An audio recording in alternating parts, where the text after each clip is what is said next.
sini saya akan menjelaskan tentang ekstraksi cair-cair. Nah, sebelum saya menjelaskan tentang ekstraksi cair-cair, terlebih dahulu saya akan menjelaskan tentang apa itu ekstraksi.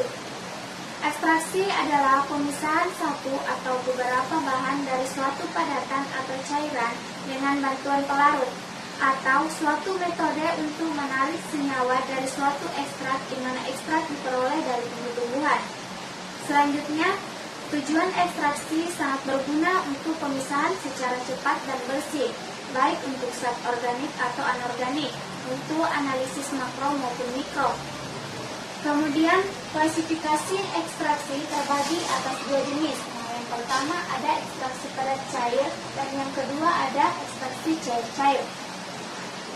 Ekstraksi padat cair adalah satu atau beberapa komponen yang dapat larut dipisahkan dari bahan padat dengan bantuan pelarut. Kemudian pada ekstraksi, yaitu ketika bahan ekstraksi dicampur dengan pelarut, maka pelarut menembus kapiler-kapiler dalam bahan padat dan melarutkan ekstrak. Ekstraksi cair-cair adalah pemisahan komponen dari suatu campuran cair dengan mengentakkan pada cairan lain. Ekstraksi cair-cair biasa juga disebut dengan ekstraksi cair atau ekstraksi pelarut. Pemisahannya berdasarkan perbedaan pelarutan. Ekstraksi cair-cair terutama digunakan bila pemisahan campuran dengan cara destilasi tidak mungkin dilakukan, misalnya karena pembentukan azeotrop atau karena kepekaannya terhadap panas atau tidak ekonomis. Ekstraksi cair-cair terdiri atas dua tahap. Nah, yang pertama itu ada pencampuran secara intensif bahan ekstraksi dengan pelarut, dan yang kedua ada pemisahan kedua fase cair.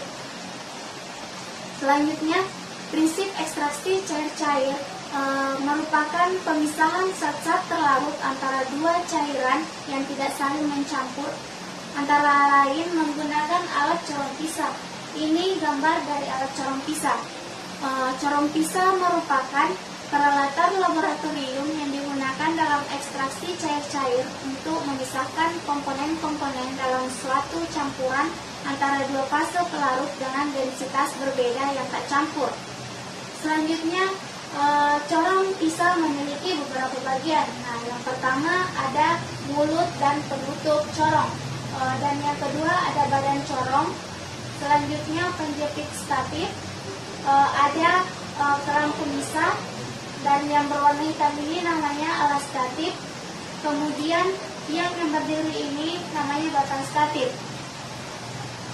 Selanjutnya, prinsip kerja corong pisah itu sendiri memiliki prinsip, yaitu dua fase pelarut dimasukkan ke dalam corong dari atas dengan corong keran ditutup.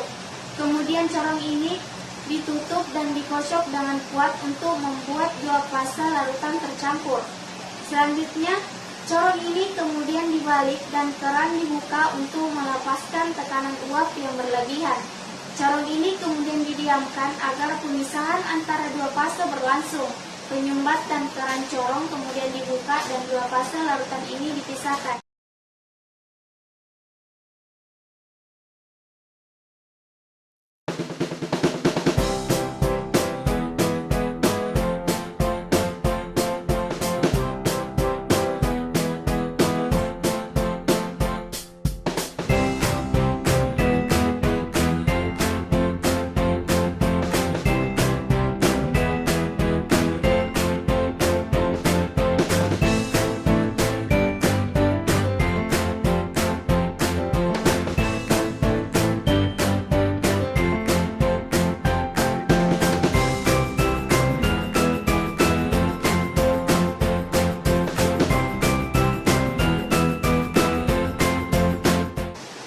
Demikian pemaparan dari saya, semoga bermanfaat.